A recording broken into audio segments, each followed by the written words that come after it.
Remote वाले खड़गे बनाम चाबी वाले नड्डा, ये दोनों ट्विटर पे ट्रेंड कर रहे हैं कंटेंट्स। आप देख सकते हैं वहां जाके। आज पॉलिटिकल ट्रैक पे चर्चा इसी की कर लेते हैं। स्वागत है आपका, मैं हूं पंकज उपाध्याय, आप देख रहे हैं पॉलिटिकल ट्रैक।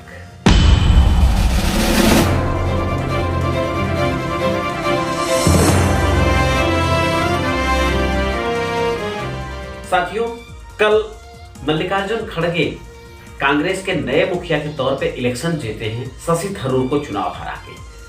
अब सोशल मीडिया पे पक्ष विपक्ष यानी भाजपा कांग्रेस या भाजपा समर्थक या कांग्रेस समर्थक, ये दोनों मिलके ऐसा माहौल बनाने की कोशिश कर रहे हैं एक दूसरे के खिलाफ कि एक तरफ चाबी वाले नड्डा, दूसरी तरफ रिमोट वाले खड़गे। इन बातों पे चर्चा कर लेते हैं। कौन कितना मजबूत, सचमुच कौन चाबी से खुलता है और कौन रिमोट से चलता है, चलने की आशंका है।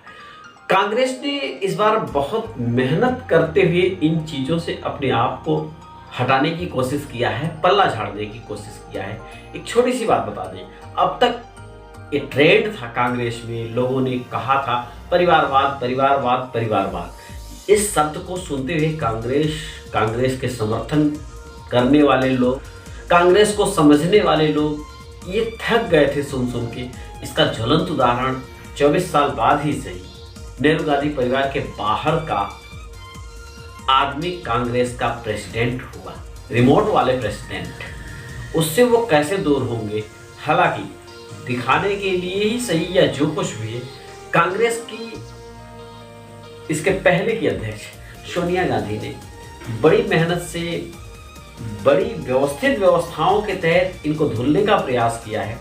क्योंकि मल्लिकार्जुन खड़गे के अध्यक्ष चुने जाने के बाद सोनिया गांधी और प्रियंका गांधी, ये दोनों मल्लिकार्जुन खड़गे के घर पे जाके उनसे मिलती हैं और उन्हें शुभकामना देती हैं चुनाव जीतने की। इसके पहले ऐसा नहीं हुआ करता था। इसके पहले यही हुआ करता था कि किसी भी तरीके की कोई भी नियुक्ति, किसी भी प्रकार से नियुक्ति हुई हो, वो 10 जनपद मत्था टेकने जाता था, गुलदस्ता वहां से मिलता था।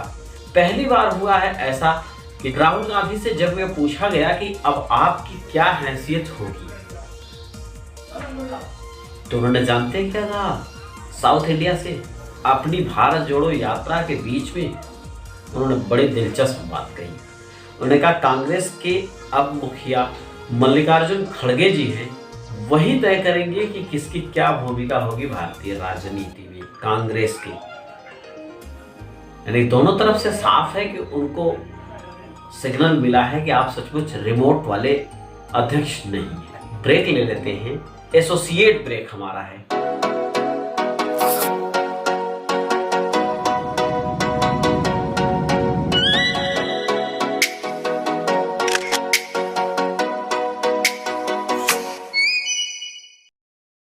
फिर से एक बार स्वागत है आपका।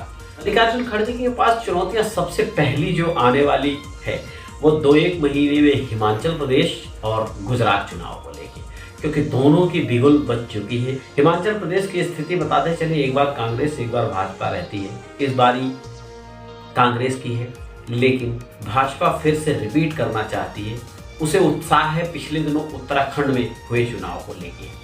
बहरहाल इन चीज़ों से हट के देखते हैं, इसके बाद गुजरात चुनाव के बाद सीधे कर्नाटका का चुनाव आता है, राजस्थान का चुनाव फिर से आता है। तो ये बड़ी चुनौती पेश करने वाला है मल्लिकार्जुन खड़गे के लिए। लेकिन हम आज बात कर रहे थे कि रिमोट कंट्रोल से चलने वाले अध्यक्ष।